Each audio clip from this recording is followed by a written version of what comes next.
जोहार, नमस्कार, कोलान खबरी में आप सभी का स्वागत है। हमारे सामने अभी हमारे आदितपुर नगर निगम के मेयर उम्मीदवार रविंदर वास्के जी उपस्थित है। तो सबसे पहले तो मैं रविंदर दा को जोहार कहना चाहूँगा। सबसे पहले जोहार आपका न्यूज़ चैनल को भी और जितने भी शुभचिंतक है इस न्यूज़ चैनल को जो देख रहे हैं उनको भी सभी को जोहार। तो रविंदर दा आपका अभी जो चुनाव का सरगर्मी पूरा गर्म है, आप किस स्तर में अपने आप को पाते हैं? एकदम सही बात बोले हैं क्योंकि आज हम लोग के जैसा एक नौजवान और यूथ के बारे में जो चिंतित करने वाला आज मजबूर है। हर यूथ का दिल में एक दर्द सा है।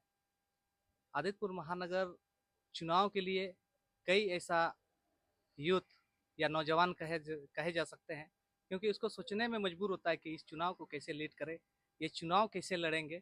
ये हम लोग के लिए एक चुनौती का सामना करना है। इसीलिए एक महानगर जो चुनाव किया जा रहा है इसमें आज हम लोग के जैसा नौजवान जो आज इसमें पार्टिसिपेट किया है ये बहुत मतलब गर्व की बात है।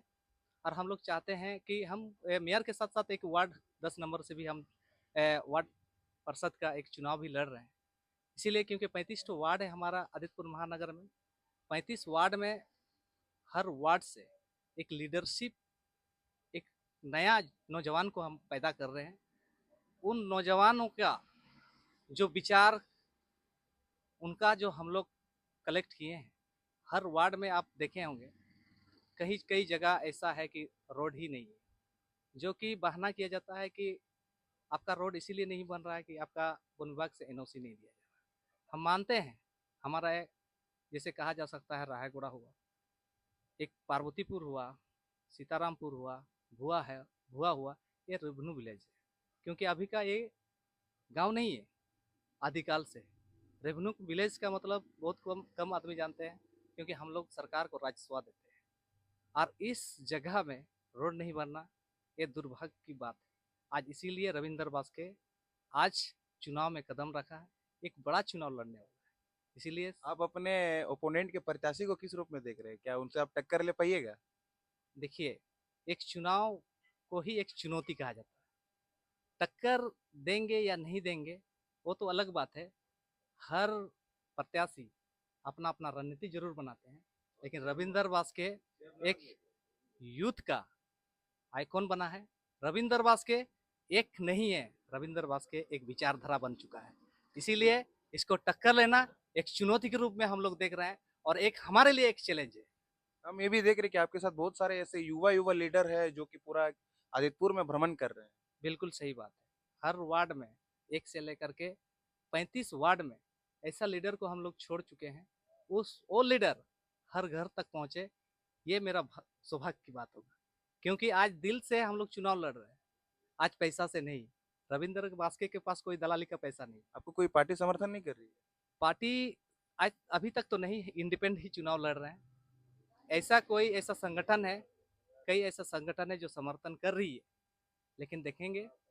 ये चुनाव बहुत ही सामने आ चुका है, हमारा संघर्ष जारी है और कई दिग्गज चुनाव लड़ रहे हैं। नाम बताना नहीं चाहेंगे क्योंकि आप सभी जानते हैं कि आदितपुर का चुनाव अभी सर ये गर्मी में है और एक से एक महान हस्ती चुनाव लड़ रहे हैं। तो इससे पहले के जो हमारे नगर के मेयर थे उनके काम से आपको क्या लगता है, वो आदितपुर नगर को जिस तरह से डेवलप होना चाहिए तो उस तरह से डेवलप हुआ है? ऐसा तो हमको नहीं लग रहा है। अगर ऐसा होता तो रविंदर बास के चुनाव का मैदान में नहीं रहता। हम आदितपुर इंडस्ट्रियल एरिया में लगभग 1300 से 1500 कंपनियां हैं। कंपनियों के थ्रू भी वो कुछ बहुत सारे रोड वोड बना सकते हैं जिसके सीएसआर डीएमटी फंड से, मगर ऐसा कुछ देखने को नहीं मिलता। इसका कहीं ना कहीं खानापूर्ति हुआ है और किसी के लिए लाभ पहुंचाया है। किसी बड़ा हस्ती के लिए फॉर्चूनर आया है, किसी बड़ा आदमी के लिए बंगलो बना है।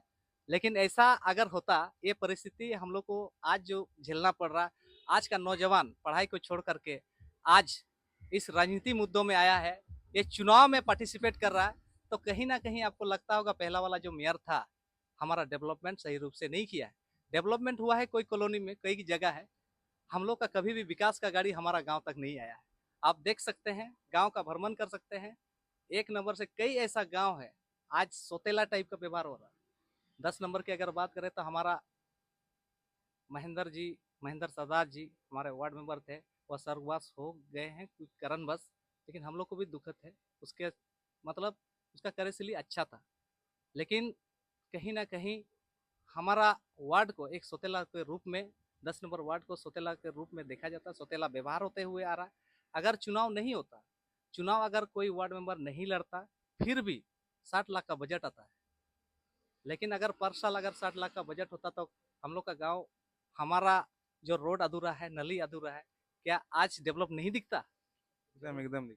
एकदम ज़रूर दिखता, लेकिन ऐसा दिख रहा है क्या? एकदम नहीं। और नहीं दिखने का कारण आज रविंद्र बास्के इस जगह पे जब आया है, और मैं विश्वास दिलाता हूँ, मेरा वादा भी रहेगा कि जिस जगह पे अधूरा है, सबसे पहले उसको प्राथमिकता दिया जाएगा। मेरा मैनिफेस्टो में भी यही लिखा रहेगा।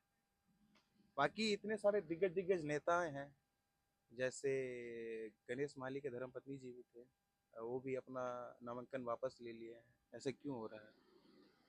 आज झारखंड मुक्ति मोर्चा आज पार्टी है, एक बड़ा पार्टी के रूप में जाना जाता है। झारखंड का एक भूमिपुत्र पार्टी जिसको कहा जाता है, माटी के पार्टी जिसको कहा जाता है। आज ऐसे बड़ा लीडर जो विधायक के रूप में हम लोग गणेश माली जी को देखते हैं, और विधायक का चुनाव 3 बार लड़ चुका है, लेकिन उसका धर्मपत्नी एक अनुभवी लीडर थी, भाभी जी है हमारी।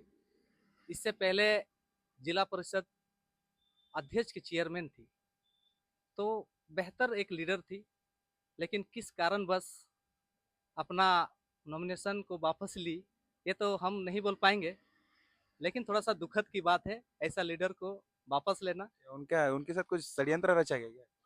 हो भी सकता है, बड़ी बात नहीं है। किसी विशेष आदमी को लाभ पहुंचाने के लिए किसी को भी ड्रॉप किया जा सकता है। बीजेपी से भी किसी को किया गया तो उसको भी ड्रॉप किया गया। देखिए, बड़ा नेशनल पार्टी है, नेशनल पार्टी, हम उतना बड़ा लीडर तो है नहीं, अभी एक उभरता हुआ एक नया चेहरा है, सबके लिए एक यूथ का आइकॉन के रूप में देखा जाता है।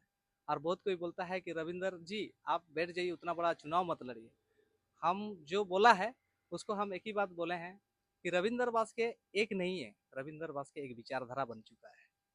ये चुनाव रविंदर बास्के के लिए चुनाव ही नहीं, रविंदर बास्के के लिए एक चुनौती है।